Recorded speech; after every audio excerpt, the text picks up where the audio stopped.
നമസ്കാരം. Comrade media ഗ്രൂപ്പിൻ്റെ window of അഗ്രികൾച്ചറിലേക്ക് സ്വാഗതം. ഇന്ന് നമ്മൾ ഡിസ്കസ് ചെയ്യുന്നത് ഒരു പ്രത്യേക തരം കൃഷി രീതിയെ പറ്റിയാണ്, ഫാമിംഗ് പ്രാക്ടീസിനെ പറ്റിയാണ്. Biodynamic agriculture. Biodynamic agriculture farming പ്രാക്ടീസിൻ്റെയും ലിവിംഗ് കൾച്ചറിൻ്റെയും പ്രകൃതിയായുള്ള രീതി. ജൈവ കൃഷിക്ക് സമാനമായ ബദൽ കൃഷിയുടെ രൂപമാണ് ബയോഡൈനാമിക് അഗ്രികൾച്ചർ. പക്ഷെ അതിൽ റുഡോൾഫ് സ്റ്റെയ്നറുടെ ആശയങ്ങളിൽ നിന്നും ഉരുത്തിരിഞ്ഞ വിവിധ ഗൂഢമായ ആശയങ്ങൾ കൂടി ഉൾപ്പെടുന്നു. 1924 വികസിപ്പിച്ചെടുത്ത ഇത് ജൈവ കാർഷിക പ്രസ്ഥാനത്തിൽ ആദ്യത്തേതാണ്. ഇത് മണ്ണിന്റെ ബലഭൂയിഷ്ഠത, സസ്യവളർച്ച, കന്നുകാലികളുടെ സംരക്ഷണം എന്നിവ പാരിസ്ഥിതികമായി പരസ്പര ബന്ധിതമായ ജോലികളായി കണക്കാക്കുന്നു. ആത്മീയവും ഗൂഢപരവുമായ കാഴ്ചപ്പാടുകൾക്ക് പ്രാധാന്യം നൽകുന്നു. മറ്റ് ജൈവ സമീപനങ്ങളുമായി ബയോഡൈനാമിക്സിന് വളരെയധികം സാമ്യമുണ്ട്. ഇത് വളം, കമ്പോസ്റ്റ് എന്നിവയുടെ ഉപയോഗത്തിന് പൂർണ്ണ പ്രാധാന്യം കൊടുക്കുകയും മണ്ണിലും സസ്യങ്ങളിലും കൃത്രിമ രാസവളങ്ങൾ, കീടനാശിനികൾ, കളനാശിനികൾ എന്നിവയുടെ ഉപയോഗം തികച്ചും ഒഴിവാക്കുകയും ചെയ്യും. മൃഗങ്ങളെയും വിളകളെയും മണ്ണിനെയും ഒരൊറ്റ സംവിധാനമായി പരിഗണിക്കുക, പ്രാദേശിക ഉൽപാദന വിതരണ സംവിധാനങ്ങൾ കൃത്യമായി ഉപയോഗപ്പെടുത്തുക, പുതിയ പ്രാദേശിക ഇനങ്ങളുടെ പരമ്പരാഗത ഉപയോഗം, വികസനം എന്നിവ ബയോഡൈനാമിക് സമീപത്തിന്റെ പ്രത്യേകതകളാണ്. ചില രീതികളിൽ ഒരു ജ്യോതിഷ വിതയ്ക്കൽ നടീൽ കലണ്ടർ പോലും ഉപയോഗിക്കുന്നു. ബയോഡൈനാമിക് അഗ്രികൾച്ചർ കമ്പോസ്റ്റ് അഡിറ്റീവുകൾക്കും ഫീൽഡ് സ്പ്രേകൾക്കുമായി വിവിധ സസ്യേതര ധാതു അഡിറ്റീവുകൾ, ഹെർബൽ ആൻഡ് മിനറൽ അഡിറ്റീവ്സ് ഉപയോഗിക്കുന്നു. കാർഷിക ശാസ്ത്രത്തെക്കാൾ മാന്ത്രികതയോട് സാമ്യമുള്ള രീതികൾ ഉപയോഗിച്ചാണ് ഇവ തയ്യാറാക്കുന്നത്. പശുവിന്റെ കൊമ്പിൽ നിറച്ച കോട്സ് നിലത്ത് കുഴിച്ചിടുന്നത് പോലുള്ളവ. അവ മണ്ണിലെ പ്രപഞ്ച ശക്തികളെ ആവാഹിക്കുന്നുവെന്ന് ബയോഡൈനാമിക് കൃഷിക്കാർ വിശ്വസിക്കുന്നു. സാക്ഷ്യപ്പെടുത്തിയ ബയോഡൈനാമിക് കാർഷിക സങ്കേതങ്ങളും സമാനമായ ജൈവ സംയോജിത കാർഷിക രീതികളും തമ്മിൽ കൃഷിക്ക് പ്രയോജനകരമായ ഫലങ്ങളിൽ എന്തെങ്കിലും വ്യത്യാസമുള്ളതായി ശാസ്ത്രീയമായി തെളിവുകളൊന്നുമില്ല. അതിൻ്റെ ഫലപ്രാപ്തിക്ക് ശക്തമായ ശാസ്ത്രീയ തെളിവുകൾ ഇല്ലാത്തതിനാലും ഗൂഢമായ അറിവുകളെയും വിശ്വാസങ്ങളെയും ആശ്രയിക്കുന്ന കൃഷിരീതി ആയതിനാലും ബയോഡൈനാമിക് കൃഷിരീതി ഒരു കപടശാസ്ത്രമാണെന്ന് വിശ്വസിക്കുന്നവർ ഏറെയാണ്. 2019 കണക്കനുസരിച്ച് 55 രാജ്യങ്ങളിൽ 2,02,2045 ഹെക്ടറിൽ ബയോഡൈനാമിക് കൃഷിരീതികൾ ഉപയോഗിച്ചു വരുന്നു. ആഗോളമായി ബയോഡൈനാമിക് രീതിയിൽ കൃഷി ചെയ്യുന്ന ഏരിയയുടെ 41.8% ജർമ്മനിയിലാണ്. ശ്രദ്ധേയമായ നിരവധി മുന്തിരിത്തോട്ടങ്ങളിൽ ബയോഡൈനാമിക് രീതികൾ പരീക്ഷിച്ചു വരുന്നുണ്ട്. ബയോഡൈനാമിക് ഉൽപ്പന്നങ്ങൾക്കായി സർട്ടിഫിക്കേഷൻ ഏജൻസികളുമുണ്ട്. അവയിൽ മിക്കതും അന്തർദേശീയ ബയോഡൈനാമിക് സ്റ്റാൻഡേർഡ് ഗ്രൂപ്പായ ഡിമീറ്റർ ഇന്റർനാഷണലിലെ അംഗങ്ങളാണ്. ഈ സിദ്ധാന്തം എങ്ങനെ ഉത്ഭവിച്ചു? ആദ്യത്തെ ആധുനിക ജൈവ കൃഷിയാണ് ബയോഡൈനാമിക്സ്. 1924 ജർമ്മനിയിലെ സിലേഷ്യയിൽ സ്കോൾസ്കോബെറിസ് എന്ന സ്ഥലത്ത് തത്വചിന്തകനായ റുഡോൾഫ് സ്റ്റെയ്നർ നടത്തിയ കാർഷിക മേഖലയെക്കുറിച്ചുള്ള 8 പ്രഭാഷണങ്ങളുടെ പരമ്പരയോടെയാണ് ഇതിന്റെ വികാസനം ആരംഭിച്ചത്. മണ്ണിന്റെ നിലവാര തകർച്ചയും രാസവളങ്ങളുടെ ഉപയോഗം മൂലം വിളകളുടെയും കന്നുകാലികളുടെയും ആരോഗ്യം ക്ഷയിച്ചതുമായുള്ള കർഷകരുടെ പരാതികൾക്ക് മറുപടിയായിട്ടാണ് ജൈവ കൃഷിയുടെ ആദ്യത്തെ അറിയപ്പെടുന്ന അവതരണമായ ഈ പ്രഭാഷണങ്ങൾ നടത്തിയത്. പങ്കെടുത്ത 111 പേർ, അതിൽ പകുതിയും കർഷകരാണ്. 6 രാജ്യങ്ങളിൽ നിന്നുള്ളവരാണ്. ഇവർ പ്രധാനമായും ജർമ്മനിയിൽ നിന്നും പോളണ്ടിൽ നിന്നുമുള്ളവരാണ്. ഈ പ്രഭാഷണങ്ങൾ 1924 നവംബറിൽ പ്രസിദ്ധീകരിക്കപ്പെട്ടു. ആദ്യത്തെ ഇംഗ്ലീഷ് വിവർത്തനം 1928 ദി അഗ്രികൾച്ചർ കോഴ്സ് എന്ന പേരിലും പ്രസിദ്ധീകരിക്കപ്പെട്ടു. താൻ നിർദ്ദേശിച്ച രീതികൾ പരീക്ഷണാത്മകമായി പരീക്ഷിക്കണമെന്ന് സ്റ്റെയ്നർ ശക്തമായി അഭിപ്രായപ്പെട്ടു. ഇതിനായി Steiner agricultural experimental circle of anthroposophical farmers and gardeners of the general anthroposophical society എന്ന ഒരു ഗവേഷണ ഗ്രൂപ്പും സ്ഥാപിച്ചു.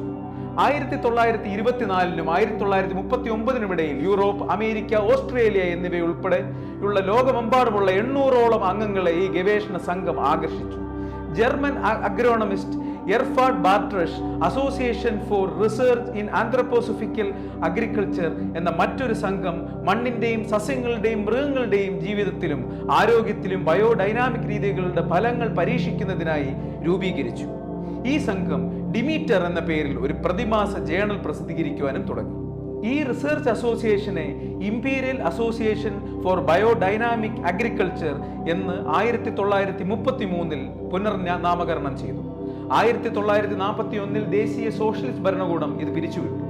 1931 അസോസിയേഷനിൽ ജർമ്മനിയിൽ നിന്ന് 250, സ്വിറ്റ്സർലാൻഡിൽ നിന്നും 109, മറ്റു യൂറോപ്യൻ രാജ്യങ്ങളിൽ നിന്ന് 104, യൂറോപ്പിന് പുറത്തു നിന്ന് 24 അംഗങ്ങളും ഉണ്ടായിരുന്നു. ഓസ്ട്രേലിയയിലെ വുർസർഫോഫ്, ജർമ്മനിയിലെ മരിയൻഹേ എന്നിവയാണ് ഏറ്റവും പഴയ ബയോഡൈനാമിക് ഫാമുകൾ. 1938 എഹ്റൻഫെഡ് ഫീഫേഴ്സ് അദ്ദേഹത്തിന്റെ പഠനങ്ങൾ ബയോഡൈനാമിക് ഫാമിങ്ങും ഗാർഡനിങ്ങും എന്നിവ 5 ഭാഷകളിൽ പ്രസിദ്ധീകരിച്ചു. English, Dutch, Italian, French, German എന്നീ ഭാഷകളിൽ. നിരവധി പതിറ്റാണ്ടുകളിലേക്ക് ഈ രംഗത്ത് വളരെ പ്രാധാന്യമർഹിക്കുന്ന ഒന്നായിരുന്നു ഈ പ്രസിദ്ധീകരണം. 1939 ജൂലൈയിൽ നോർത്ത് ബോണലിൽ 4ാമത്തെ ബാരൻ വാൾ ജെയിംസിന്റെ ക്ഷണപ്രകാരം ഫെയ്ഫർ UK-യിലെ കെന്റിലെ നോർത്ത് ബോണിലെ ഫാമിൽ ബയോഡൈനാമിക് ഫാമിങ്ങിനെ കുറിച്ച് ഒരു കോൺഫറൻസ് നടത്തി. ബയോഡൈനാമിക് കൃഷിയും ജൈവ കൃഷിയും തമ്മിലുള്ള വിട്ടുപോയ ബന്ധം എന്നാണ് കോൺഫറൻസിനെ വിശേഷിപ്പിച്ചത്. കാരണം കോൺഫറൻസിന് ശേഷമുള്ള 1 വർഷത്തിൽ നോർത്ത് ബോണർ ജൈവ കൃഷിയുടെ കരട് പത്രിക ലുക്ക് ടു ദ ലാൻഡ് പ്രസിദ്ധീകരിച്ചു. അതിൽ അദ്ദേഹം ജൈവ കൃഷി, ഓർഗാനിക് ഫാമിംഗ് എന്ന പദം ആദ്യമായി ഉപയോഗിച്ചു. 1950കളിൽ സ്വിറ്റ്സർലാൻഡിൽ ജൈവ കൃഷി രീതി സൃഷ്ടിക്കുന്നതിനായുള്ള സ്റ്റെയ്നറുടെ പ്രവർത്തനം ഹാൻസ് മുള്ളറെ പ്രോത്സാഹിപ്പിച്ചു. ഇത് പിന്നീട് യൂറോപ്പിലെ ഏറ്റവും വലിയ ജൈവ ഉൽപ്പന്ന സർട്ടിഫറായ ബയോലാൻഡായി മാറി. കൃഷിയുടെ ബയോഡൈനാമിക് രീതി. ജൈവ കൃഷിയുടെ മറ്റു രൂപങ്ങളുമായി പൊതുവായി ബയോഡൈനാമിക് അഗ്രികൾച്ചർ പാരിസ്ഥിതിക ഐക്യം പുനഃസ്ഥാപിക്കാനും പരിപാലിക്കാനും മെച്ചപ്പെടുത്താനും ഉദ്ദേശിച്ചുള്ള മാനേജ്മെന്റ് രീതികൾ ഉപയോഗിക്കുന്നു. വിള വൈവിധ്യവൽക്കരണം, രാസവസ്തു പ്രയോഗങ്ങൾ ഒഴിവാക്കൽ, കൃഷിസ്ഥലത്തെ ഓഫാം ഇൻപുട്ടുകൾ ഒഴിവാക്കൽ, വികേന്ദ്രീകൃത ഉൽപാദനവും വിതരണവും, ജൈവ ജീവികളിൽ ആകാശ ഭൗമ സ്വാധീനങ്ങളുടെ പരിഗണന എന്നിവ ബയോഡൈനാമിക് ഫാമിങ്ങിന്റെ പ്രധാന സവിശേഷതകളാണ്. മൊത്തം കൃഷിസ്ഥലത്തിന്റെ 10% ജൈവ വൈവിധ്യ സംരക്ഷണത്തിനായി നീക്കിവെക്കണമെന്ന് ഡിമീറ്റർ അസോസിയേഷൻ ശുപാർശ ചെയ്യുന്നു. അതിൽ വനങ്ങൾ, തണ്ണീർത്തടങ്ങൾ, ജലസംഭരണികൾ തുടങ്ങിയവ ഉൾപ്പെടും. വിളഭ്രമണത്തിനും ഇടവിടാതെയുള്ള കൃഷിരീതിയിലും വൈവിധ്യം ആവശ്യമാണ്.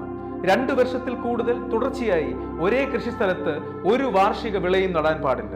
അതുപോലെ തന്നെ ബയോഡൈനാമിക് കൃഷിരീതിയിൽ ഭൂമിക്ക് വേണ്ടത്ര ഹരിത സംരക്ഷണം ആവശ്യമാണ്.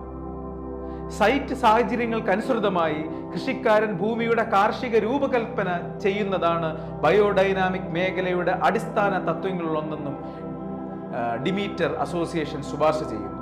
സാമ്പത്തിക ലക്ഷ്യങ്ങൾക്ക് അതീതമായി അവരുടെ പാരിസ്ഥിതികവും സാമൂഹികവുമായ അന്തരീക്ഷത്തിന്റെ വികാസത്തിനും മനുഷ്യർക്ക് ഉത്തരവാദിത്തമുണ്ടെന്ന് ഈ തത്വം നമ്മെ ഓർമ്മപ്പെടുത്തുന്നു.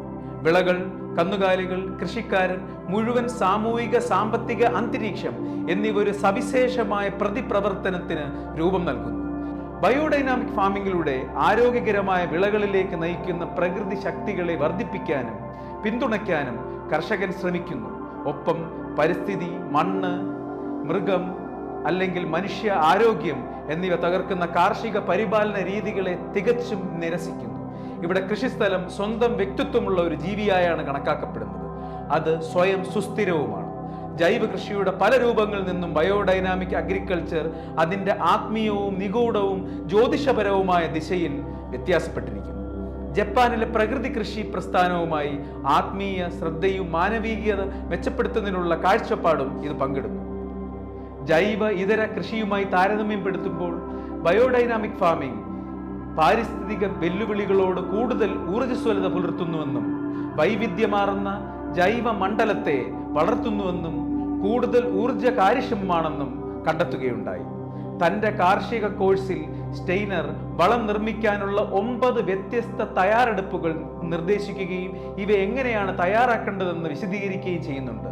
ഈ തയ്യാറെടുപ്പുകൾ മണ്ണിലേക്ക് പ്രകൃതി ശക്തികളെ ആവാഹിക്കുന്നു എന്ന് അദ്ദേഹം വിശ്വസിച്ചു. അതിൽ ആദ്യത്തെ 2 കൃഷിയിടങ്ങൾ തയ്യാറെടുക്കുന്നതിനെ പറ്റിയാണെങ്കിൽ ബാക്കിയുള്ള 7 കമ്പോസ്റ്റ് നിർമ്മിതി, അതായത് മണ്ണിൽ ഉപയോഗിക്കുന്ന ഓർഗാനിക് വള നിർമ്മിതിയെ പറ്റിയാണ്. 2 ഉദാഹരണങ്ങൾ ഇവിടെ നമുക്ക് പ്രതിപാദിക്കാം. പശുവിന്റെ കൊമ്പിൽ പശുവളം നിറച്ച് 40 മുതൽ 60 സെന്റിമീറ്റർ താഴ്ചയിൽ ശരത്കാലത്ത് ഓട്ടം മണ്ണിൽ കുഴിച്ചിട്ട് കൊണ്ടുണ്ടാക്കുന്ന ഹ്യൂമസ് മിശ്രിതം. ശൈത്യകാലത്ത് അത് ഡീകമ്പോസ് ആവുകയും വസന്തകാലത്ത് വളമായി ഉപയോഗിക്കുകയും ചെയ്യാവുന്നതാണ്. ചുവന്ന മാനിന്റെ മൂത്രസഞ്ചിയിൽ യാരോ പുഷ്പങ്ങൾ നിറച്ച് വേനൽക്കാലത്ത് സമ്മർ സൂര്യപ്രകാശത്തിലും ശൈത്യകാലത്ത് വിന്റർ മണ്ണിൽ കുഴിച്ചിടുകയും ചെയ്യുക. പിന്നീട് ശരത്കാലത്ത് കമ്പോസ്റ്റായി ഉപയോഗിക്കാം. Biodynamic certification.